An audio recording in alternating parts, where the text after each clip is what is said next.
23 décembre 2024. Mon téléphone a vibré pendant une visioconférence avec notre bureau de Singapour. Julien, il faut qu'on parle du nouvel an. La voix de mon frère Mathieu avait cette intonation particulière. Celle qu'il réservait pour m'expliquer pourquoi je n'étais pas tout à fait à la hauteur. J'ai coupé ma caméra. Qu'est-ce qu'il y a? Alors, Vanessa et moi organisons la soirée cette année. On a mis les petits plats dans les grands. On a loué le Penthouse du Lutetia, engagé un chef privé, la totale. Il a marqué une pause. Mon patron, Éric Chevalier, sera là. Tu sais, le vice-président Europe dont je te parle tout le temps, celui qui va probablement me promouvoir directeur au prochain trimestre. C'est génial, Mathieu. Félicitations. Oui. Alors, voilà le truc. Nouvelle pause. Peut-être que tu devrais passer ton tour cette année. Ce serait juste. Gênant. Tu sais, Éric vient avec sa femme. Ils sont ultra sophistiqués. Ils passent l'été à Saint-Tropez et l'hiver à Courchevel. Et quand les gens te demanderont ce que tu fais? J'ai gardé une voix neutre. Qu'est-ce qu'il y a avec ce que je fais? Allons, Julien. Tu es coordinateur administratif dans une boîte de services qui bosse pour le gouvernement, une boîte dont personne n'a jamais entendu parler. Sans vouloir t'offenser, mais quand tout le monde parlera de sa carrière, de son entreprise, de sa réussite, je n'ai juste pas envie de casser l'ambiance. Maman et papa sont d'accord. En fait, c'est maman qui l'a suggéré. Évidemment. Tu travailles dans un open space, non? Un boulot de bureau classique, du classement, de la planification. Il n'a pas attendu ma réponse. Éric Chevalier supervise 340 millions d'euros de projets d'infrastructure cloud.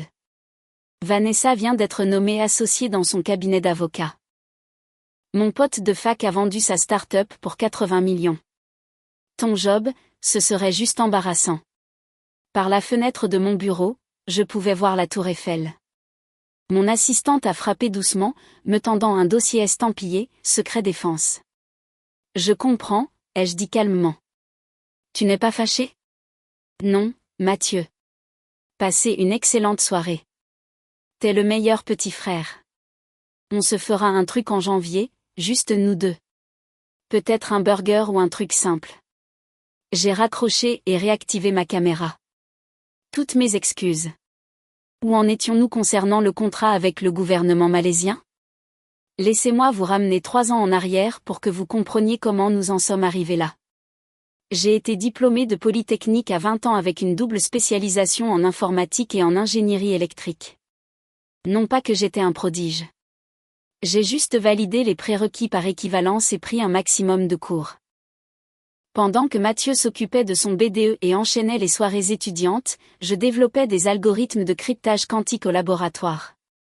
Mathieu, lui, a fait une bonne fac de province.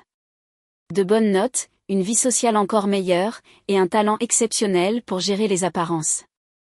Après son diplôme, il a décroché un poste chez NUA5 Solutions, a gravi les échelons jusqu'à devenir architecte solution senior.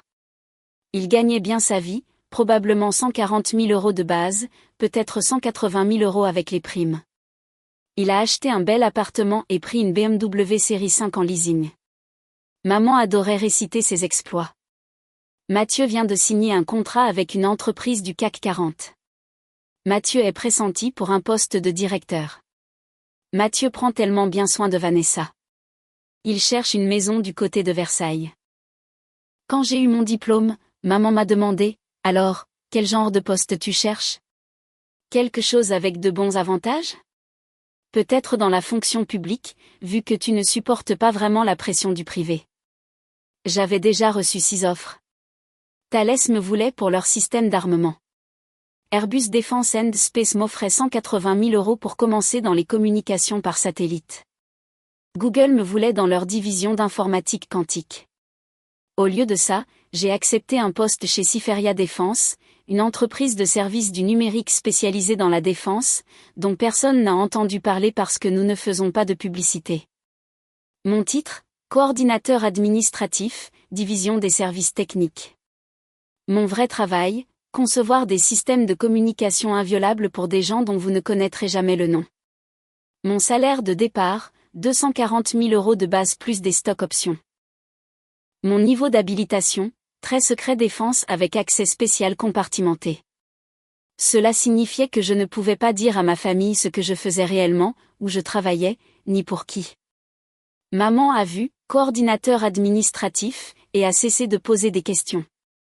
Mathieu a vu, prestataire pour le gouvernement, et a imaginé des bureaux beiges et une grille salariale de fonctionnaire catégorie B. Papa a vu que je ne roulais pas dans une voiture de luxe et que je ne portais pas de costume de créateur, et il a décidé que je cherchais encore ma voie. Je ne les ai pas corrigés.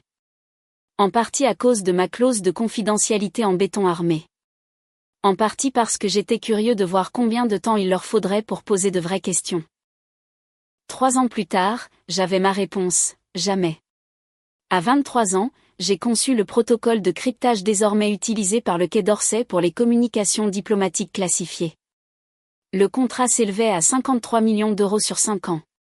Ma prime, à elle seule, était de 3,2 millions. J'ai acheté une maison, pas en banlieue, mais un hôtel particulier restauré dans le Marais, que j'ai acquis via une SCI. Payé comptant.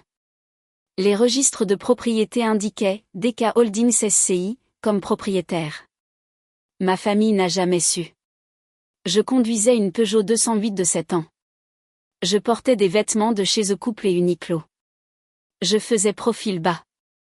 Au dîner de famille, Mathieu parlait de son dernier contrat, de sa promotion imminente et de son patron, Eric, qui le préparait au leadership. Maman posait des questions pointues. Ce contrat valait combien, Mathieu? Tu superviseras combien de personnes en tant que directeur? Puis elle se tournait vers moi. Et Julien, tu fais toujours. Comment ça s'appelle déjà? De la coordination administrative. Je répondais oui. Eh bien, chacun contribue à sa manière, intervenait papa. J'ai entendu dire que les prestataires du gouvernement ont une bonne mutuelle. C'est sûrement très bien pour quelqu'un qui a besoin de stabilité. Quelqu'un qui a besoin de stabilité.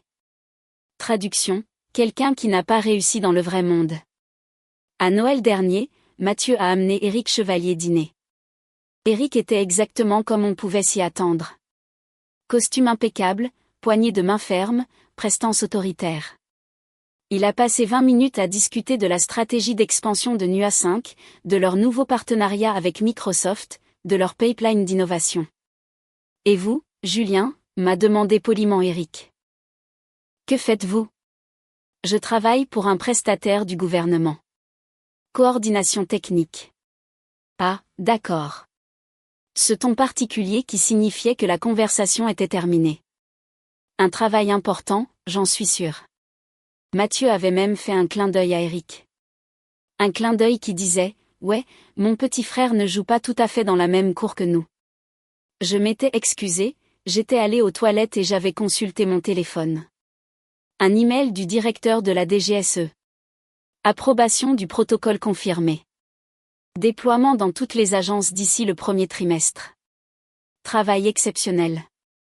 Je m'étais lavé les mains et j'étais revenu pour entendre Mathieu expliquer à Éric pourquoi certaines personnes sont faites pour l'entrepreneuriat et le leadership, tandis que d'autres sont plus adaptées à des rôles de soutien. 24 décembre, le réveillon. La famille s'est réunie chez mes parents à Versailles. Mathieu est arrivé dans sa BMW en leasing avec Vanessa, tous deux habillés comme s'ils allaient à un dîner au yacht club plutôt qu'à une fête de famille. Julien m'a serré maman dans ses bras. Je suis si contente que tu aies compris pour le nouvel an. Mathieu m'a expliqué. Il l'a fait. C'est juste qu'Éric est très important pour la carrière de Mathieu. Et tu sais comment sont ces gens du privé. Ils te jugent par association. Avoir quelqu'un qui fait juste un travail administratif de base. Je comprends, maman. Papa m'a donné une tape sur l'épaule. Peut-être que l'année prochaine, tu auras quelque chose de mieux à raconter. Tu as pensé à refaire un MBA? Les relations de Mathieu pourraient t'aider à intégrer un bon programme. Les relations de Mathieu. J'avais 3 masters que je n'avais jamais mentionnés. Polytechnique m'avait offert une thèse entièrement financée. J'avais refusé pour ce poste. Le dîner était le « Mathieu Show ». Sa promotion à venir, la location du Pantouse du Lutetia 8500 € pour une nuit, qu'il a mentionné 2 fois. Le chef privé, 3000 € de plus. L'importance d'Éric Chevalier, mentionné au moins 8 fois. La liste des invités, que des gens qui avaient réussi, naturellement. On a même engagé un photographe professionnel, a ajouté Vanessa, pour les réseaux sociaux. Tu sais à quel point le personal branding est important. J'ai hoché la tête en mangeant ma dinde, les laissant se donner en spectacle. Après le dîner, Mathieu m'a pris à part. Tu es vraiment d'accord pour ne pas venir au Nouvel An? Parce que je te sens bizarre à ce sujet. Je ne suis pas bizarre, Mathieu. J'espère que vous passerez un excellent moment. Il a scruté mon visage. Tu sais quel est ton problème? Tu ne t'es jamais dépassé. Tu as choisi la voie de la sécurité. Un poste dans le public, un salaire stable, aucune ambition. Regarde-moi. J'ai pris des risques, j'ai réseauté, j'ai gravi les échelons. C'est ça, la différence entre nous. J'aurais pu lui dire que le prestataire dont personne n'a entendu parler avait 2,8 milliards d'euros de contrats actifs. Que mon projet actuel consistait à concevoir l'infrastructure de communication d'un réseau satellite classifié. Que mes stock options vaudraient 12 millions d'euros au prochain trimestre. Au lieu de ça, j'ai dit, tu as probablement raison. Il a souri, satisfait. Je te dis ça parce que je tiens à toi. Peut-être que la nouvelle année sera celle où tu te pousseras enfin. 31 décembre. Pendant que Mathieu organisait sa fête au Lutetia, je travaillais. Notre bureau de Singapour avait besoin d'une approbation sur des modifications de protocole. Il y avait un problème de délai avec le contrat des forces de défense australiennes. Et j'avais une réunion du conseil d'administration prévue pour le 3 janvier qui nécessitait une préparation. Oui, une réunion du conseil. Parce qu'il y a 2 ans, Siferia Défense m'avait promu directeur de la technologie, CTO. À 23 ans, je suis devenu le plus jeune cadre dirigeant du secteur de la défense. Mon salaire a grimpé à 480 000 € de base. Ma rémunération totale, incluant actions et primes, s'élevait à 2,1 millions d'euros par an. J'ai aussi rejoint le conseil d'administration, pas en tant qu'observateur, mais en tant que membre votant avec une participation au capital. Je n'avais rien dit à ma famille. En partie à cause des habilitations de sécurité. Je ne pouvais vraiment pas discuter de la plupart de mon travail. En partie parce que je menais une expérience. Combien de temps des personnes qui réussissent et qui prétendent m'aimer pouvaient-elles rester complètement indifférentes à ma vie réelle? 3 ans. La réponse était 3 ans. À 23h47, mon téléphone a vibré. Mathieu, depuis la fête. Bonne année ou presque, frérot. Désolé que tu n'aies pas pu venir. Eric vient de me dire que je suis définitivement promu directeur. Meilleure soirée de ma vie. J'ai répondu par texto, félicitations. Bien mérité. À minuit, j'ai trinqué avec mon chat, j'ai relu le contrat malaisien une dernière fois et je suis allé me coucher. 2 janvier. Mon assistante, Sarah, a frappé à la porte de mon bureau. Votre rendez-vous de 14h est en avance. Éric Chevalier de NUA 5 Solutions. J'ai levé les yeux du rapport classifié que je lisais. Éric Chevalier. Monsieur, c'est le patron de votre frère, n'est-ce pas? Il a eu l'air anxieux quand il a vu l'ordre du jour de la réunion du conseil et qu'il a réalisé que vous étiez le CTO à qui il allait faire sa présentation. Donnez-moi 5 minutes. Offrez-lui un café. J'ai ouvert le dossier de NUA 5. Il se proposait pour devenir notre fournisseur d'infrastructures cloud. Un contrat de 3 ans d'une valeur de 127 millions d'euros. Éric Chevalier menait la présentation. Il avait programmé cette réunion 6 semaines plus tôt, bien avant la fête du Nouvel An de Mathieu. J'ai vérifié les documents qu'Éric avait soumis. Présentation impressionnante, spécifications techniques solides, prix compétitif. Mais j'avais aussi fait mes recherches sur les protocoles de sécurité de NUA 5. Il y avait des failles importantes. Rien qui n'importerait pour un client commercial ordinaire, mais pour des contrats de défense classifiés, c'était inacceptable. J'ai appelé Sarah par l'interphone. Faites-le entrer. Éric Chevalier est entré dans mon bureau avec l'assurance d'un homme qui a conclu des contrats avec des entreprises du CAC 40. Il portait un costume à 3 000 €, tenait un porte-documents en cuir et m'a tendu la main avec un sourire exercé. Monsieur Moreau, merci de. Il s'est arrêté. Son regard est passé de ma plaque nominative Julien Moreau, directeur de la technologie, à mon visage. La couleur a quitté ses joues. Vous êtes le frère de Mathieu. En effet. J'ai désigné la chaise. Asseyez-vous, je vous en prie. J'ai examiné votre proposition. Il ne s'est pas assis. Il est resté figé, repensant à la fête du Nouvel An. Il m'a dit que son frère travaillait. Il a dit que vous étiez coordinateur administratif. Je l'étais. J'ai été promu CTO il y a 2 ans. Éric s'est littéralement agrippé au dossier de la chaise pour se soutenir. Mathieu m'a dit que vous travailliez dans un open space. Il a dit que votre travail était embarrassant. Il a dit. Il s'est interrompu. Il a dit que mon travail casserait l'ambiance à sa fête où vous étiez l'invité d'honneur. Le visage d'Éric est passé du pâle au rouge. Monsieur Moreau, je ne savais pas. Mathieu n'a jamais mentionné que vous étiez. Pourquoi l'aurait-il fait? Je suis juste son petit frère qui a choisi la voie de la sécurité. Sans ambition, vous vous souvenez? J'ai besoin de m'asseoir. Je l'ai laissé faire. J'ai versé de l'eau de la carafe sur mon bureau, j'ai attendu qu'il se ressaisisse. Devrions-nous discuter de votre proposition? Ai-je demandé. Monsieur Moreau, je suis tellement désolé. Si j'avais su que vous étiez. Éric, ai-je utilisé ma voix de conseil d'administration, celle qui faisait écouter les généraux? La fête n'a aucune importance. Votre proposition, si. Et malheureusement, j'ai identifié 17 vulnérabilités de sécurité critiques dans la conception de votre infrastructure qui rendent NUA 5 inadapté au contrat de défense classifié. Son visage s'est décomposé encore plus. 17. J'ai tourné mon moniteur pour qu'il puisse voir mes notes. Vos protocoles de cryptage sont la norme de l'industrie pour un usage commercial, mais nous ne sommes pas commerciaux. Nous traitons des communications qui, si elles étaient compromises, pourraient déstabiliser des gouvernements. Votre authentification multifacteur est bonne. La nôtre doit être inviolable. Votre ségrégation des données est acceptable. Nous avons besoin d'une compartimentalisation absolue que votre architecture actuelle ne peut pas fournir. Éric fixait l'écran. Nous pourrions modifier. Vous devriez tout reconstruire à partir de 0. Le coût éliminerait votre avantage concurrentiel. Et honnêtement, vous n'avez pas le personnel avec les habilitations de sécurité requises pour ne serait-ce que travailler sur les modifications. Il s'est adossé. Un contrat de 127 millions d'euros. Parti en fumée. J'en ai bien peur. Le silence a rempli mon bureau. À travers la fenêtre, le soleil d'hiver scintillait sur la Seine.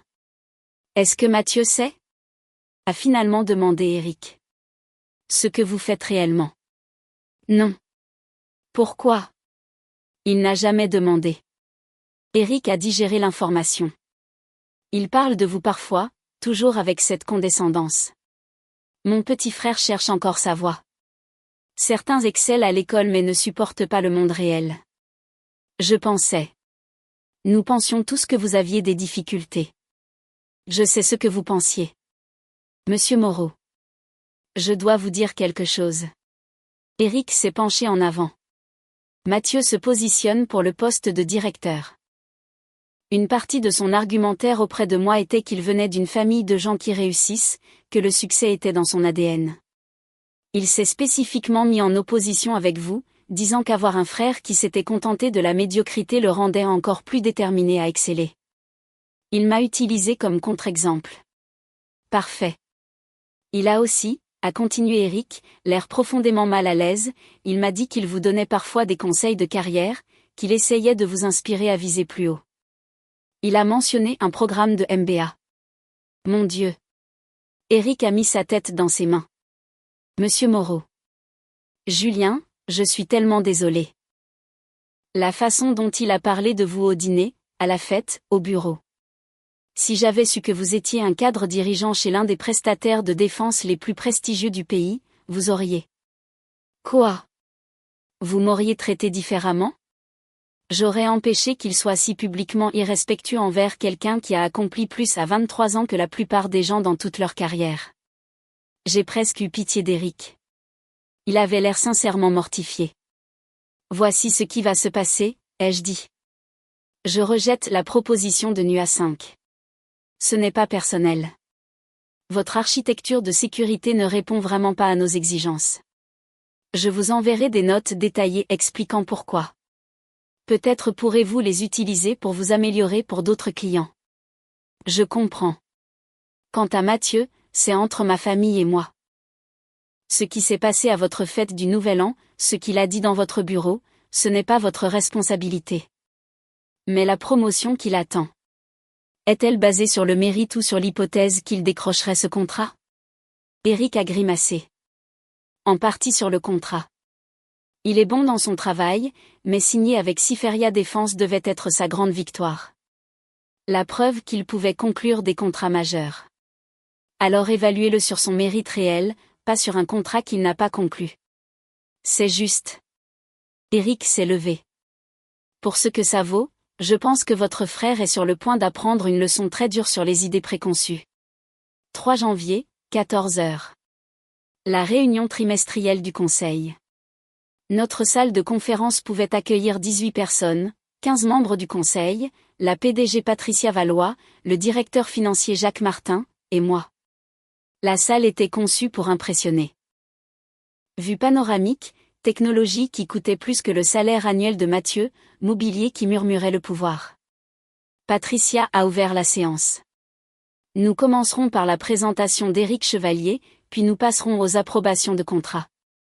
Eric est entré, m'a vu assis au bout de la table à ma place au conseil, et a hoché la tête professionnellement. Il avait clairement digéré les événements de la nuit. Puis Mathieu est entré derrière lui. Mon frère portait les documents d'Eric, jouant l'assistant. Il portait son plus beau costume, tenait un porte-documents en cuir, l'air prêt à impressionner. Il a vu les membres du conseil, la salle, Eric prendre place à l'extrémité de la présentation. Puis il m'a vu. J'ai regardé son cerveau essayer de comprendre. Son petit frère Julien, assis à la table du conseil, dans un costume Tom Ford à 4 000 € que j'avais acheté spécifiquement pour les réunions du conseil, avec une plaque nominative qui disait « Julien Moreau, membre du conseil ». Le porte-document en cuir lui a glissé des mains. « Mathieu, la voix d'Eric était basse, pourquoi n'attendrais-tu pas dehors ? » « Mais...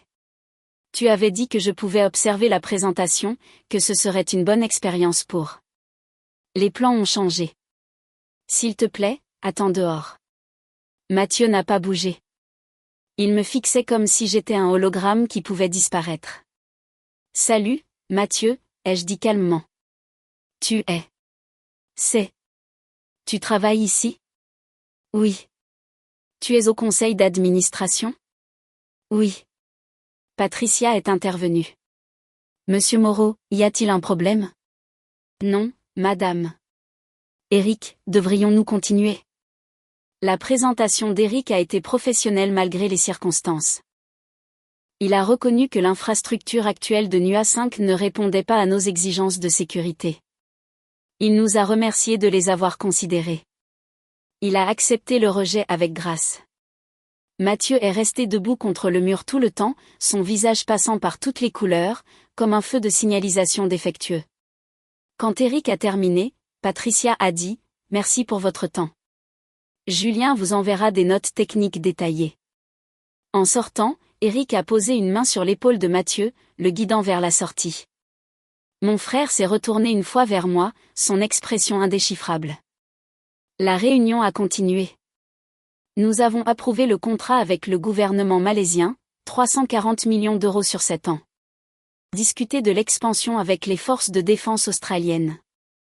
Examiner ma proposition pour un nouveau protocole de cryptage résistant aux ordinateurs quantiques, dont le développement coûterait 89 millions d'euros mais qui pourrait être licencié à nos alliés pour des revenus potentiels de 2 milliards. Patricia m'a demandé de rester après. C'était votre frère ? Oui, madame. Celui qui a dit à Eric que vous étiez coordinateur administratif? Les nouvelles allaient vite. Il n'avait pas tort.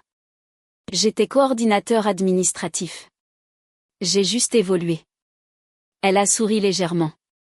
Julien, vous êtes le plus jeune CTO du secteur de la défense. Vous détenez des brevets sur des systèmes de cryptage utilisés par 14 gouvernements alliés. Votre travail sauve littéralement des vies dans des zones de guerre.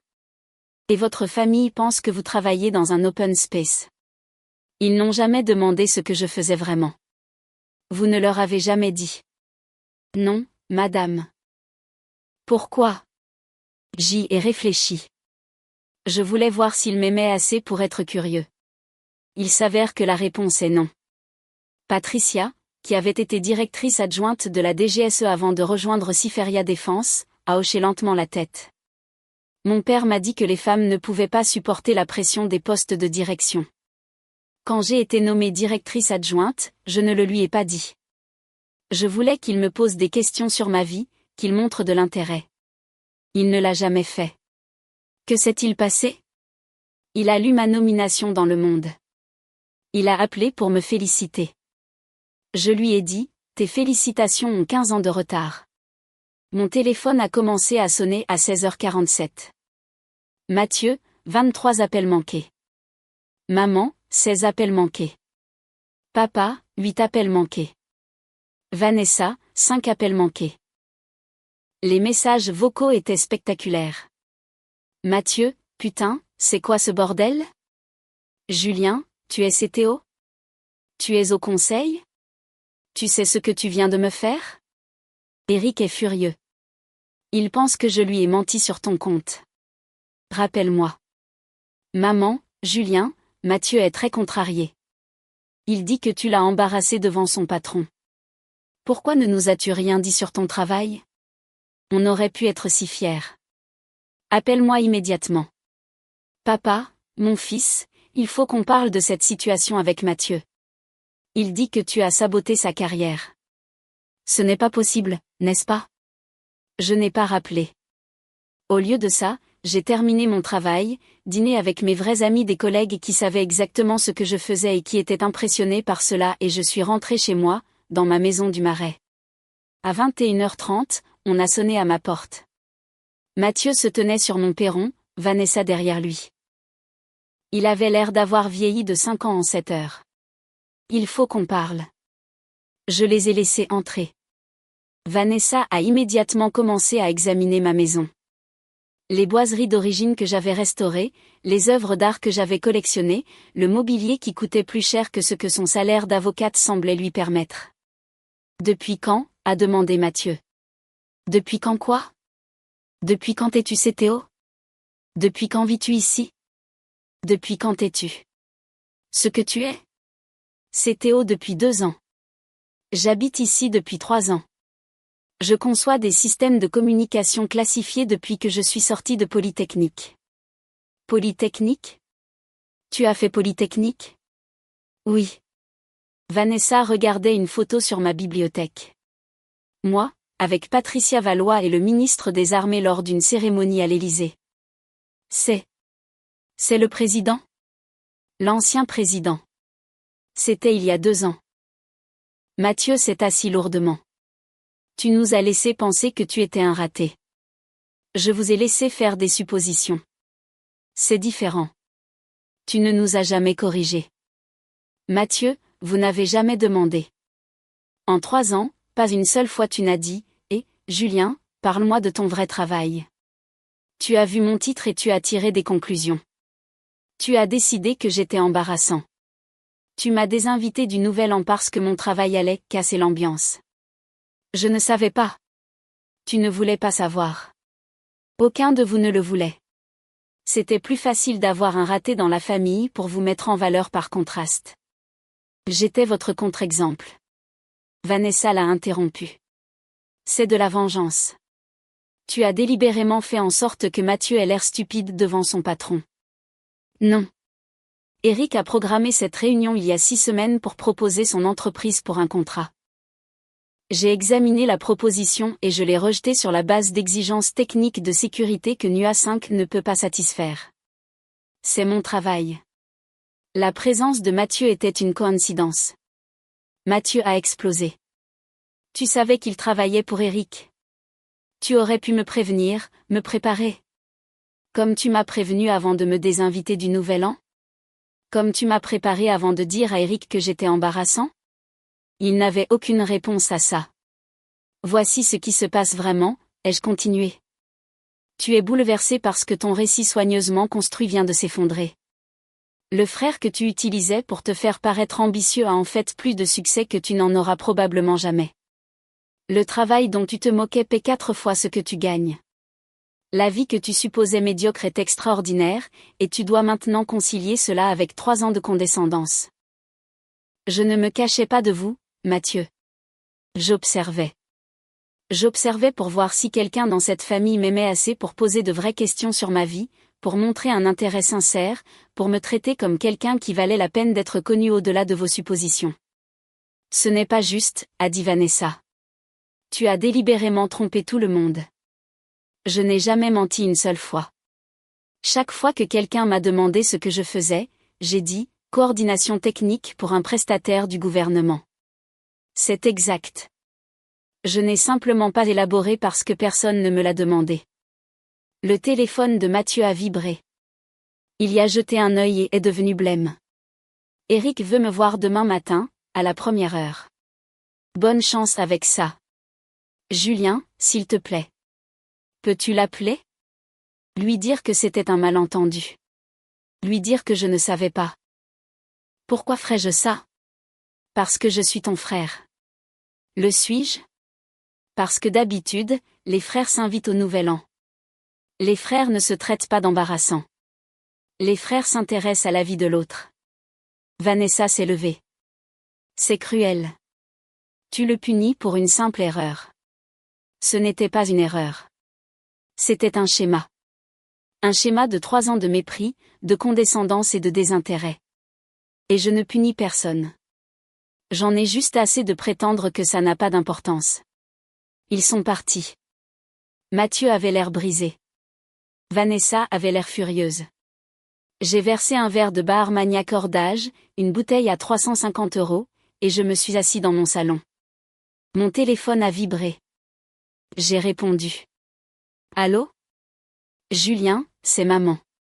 Qu'est-ce qui se passe? Mathieu vient de partir d'ici en larmes. Il a dit que tu nous as menti pendant des années. Je n'ai menti sur rien, maman. Tu nous as laissé croire que tu avais des difficultés. Tu nous as laissé nous inquiéter. Tu ne t'es jamais inquiétée, maman. Tu étais embarrassée. Il y a une différence. Comment oses-tu? Maman, quand est-ce que tu m'as demandé pour la dernière fois comment s'était passée ma journée, mon travail, ma vie? Pas en faisant des suppositions, mais en demandant vraiment. Silence. Tu ne t'en souviens pas parce que tu ne l'as jamais fait. Pendant 3 ans, tu t'es contenté de croire que j'étais ton fils décevant. Ça mettait Mathieu en valeur. Ça te donnait l'impression qu'au moins un de tes enfants était à la hauteur de tes attentes. Ce n'est pas vrai. Alors, qu'est-ce que je fais, maman? Spécifiquement, quel est mon travail? Tu travailles pour un prestataire du gouvernement. Du travail administratif. Je suis le directeur de la technologie de Siferia Défense. Je conçois des systèmes de cryptage pour le gouvernement français et 14 nations alliées. Je détiens 6 brevets. J'ai une habilitation très secret défense. Je gagne 2,1 millions d'euros par an. J'ai personnellement briefé le ministre des Armées. Je possède une maison à 3,7 millions d'euros dans le Marais. Et aucun de vous ne le savait parce qu'aucun de vous ne s'est assez soucié pour demander. Je pouvais l'entendre pleurer. Julien, s'il te plaît. On ne savait pas. Si seulement tu nous l'avais dit. Je voulais que vous vouliez savoir. Je voulais que vous me voyiez comme quelqu'un qui valait la peine d'être connu. Mais je n'allais jamais être Mathieu, le charmant, le réseauteur, l'enfant prodige. Alors vous m'avez mis de côté. Que attends-tu de nous? Rien, maman. Je n'attends sincèrement rien. J'ai des collègues qui célèbrent mes réussites, des amis qui s'intéressent à mon travail, une vie dont vous ne savez rien parce que vous n'avez jamais demandé. J'ai fini de passer des auditions pour une famille qui avait déjà décidé que je n'en valais pas la peine. 4 janvier. Eric a licencié Mathieu. Pas pour le contrat perdu. Pour s'être présenté de manière fallacieuse, pour avoir utilisé son frère raté comme outil narratif dans son autopromotion, pour avoir créé un environnement où Eric avait participé à se moquer de quelqu'un qui s'est avéré être un cadre dirigeant dans une entreprise avec laquelle Eric voulait faire des affaires. Cela a montré un jugement catastrophique, m'a dit Eric quand il a appelé pour s'excuser à nouveau. Et cela m'a rendu complice de votre manque de respect. Je ne peux pas avoir quelqu'un avec ce genre de jugement pour représenter NUA 5. Je n'ai rien ressenti. Ni satisfaction, ni vengeance, juste rien. Maman a appelé 6 fois. Papa a appelé 2 fois. Mathieu a envoyé 43 textos, allant des excuses à la fureur, puis au désespoir. Je n'ai pas répondu. 15 janvier. On m'a offert un poste de directeur de l'innovation chez Thales. 3,8 millions de rémunération totale. Participation au capital. Un rôle qui ferait de moi l'une des personnes les plus influentes de la défense aérospatiale. J'ai accepté. Ma lettre de démission de Siferia Défense était pleine de gratitude. Patricia a compris. Et votre famille, a-t-elle demandé. Quelle famille? Mars 2025. Maman et papa se sont présentés chez moi. J'ai failli ne pas ouvrir la porte, mais la curiosité l'a emporté. Julien. Maman avait l'air plus petite que dans mon souvenir. Nous avons essayé de te joindre. Je sais. On peut entrer? Je les ai laissés entrer. Papa est resté silencieux pendant que maman parlait. Nous avons eu tort surtout. Nous avons fait des suppositions. Nous n'avons pas posé de questions. Nous t'avons pris pour acquis. Tu as raison. Nous étions fiers de Mathieu et embarrassés par ce que nous pensions être ton échec. Nous sommes désolés. D'accord. D'accord? C'est tout. Que veux-tu que je dise d'autre, maman? Nous voulons une autre chance. Nous voulons faire partie de ta vie. Nous voulons te connaître. Je les ai regardés, ces gens qui m'avaient élevé mais ne m'avaient jamais vraiment vu. Voilà le truc quand on est invisible, ai-je dit. On s'y habitue. On se construit une vie sans témoin. On apprend que ses réussites comptent, qu'elles soient reconnues ou non. Et finalement, on réalise qu'avoir besoin de la validation de personnes qui ont prouvé qu'elles ne la donneraient pas est une perte de temps. Alors c'est tout, a finalement parlé papa.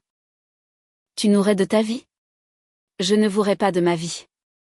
Vous êtes les bienvenus pour lire des articles sur moi dans la Tribune ou les Échos. Je suis sûr que ma nomination chez Thales fera la une des journaux spécialisés. Mais une relation, ça demande une histoire, de la confiance, un respect mutuel. Nous n'avons pas ça. On peut le construire, a insisté maman. Le peut-on? Ou voulez-vous simplement avoir accès à ma réussite maintenant que vous la connaissez? Si j'étais resté un simple coordinateur administratif, seriez-vous ici?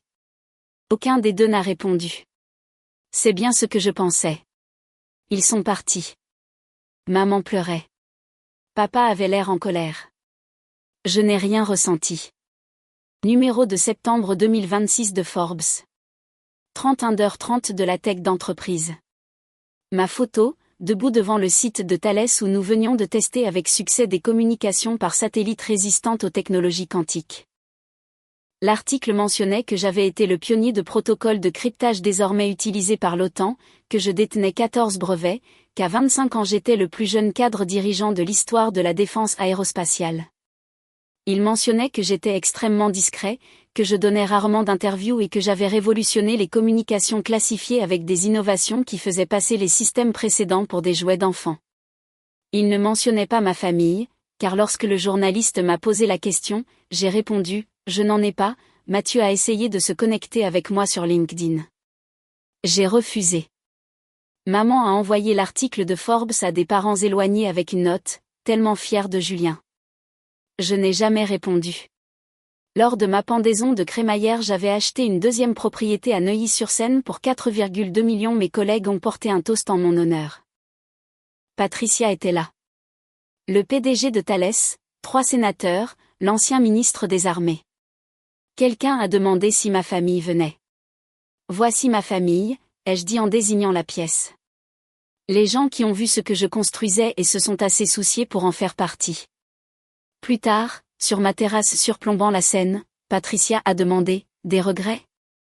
J'ai pensé à Mathieu lors de cette réunion du conseil. Son visage quand il a réalisé qui j'étais. Maman pleurant au téléphone.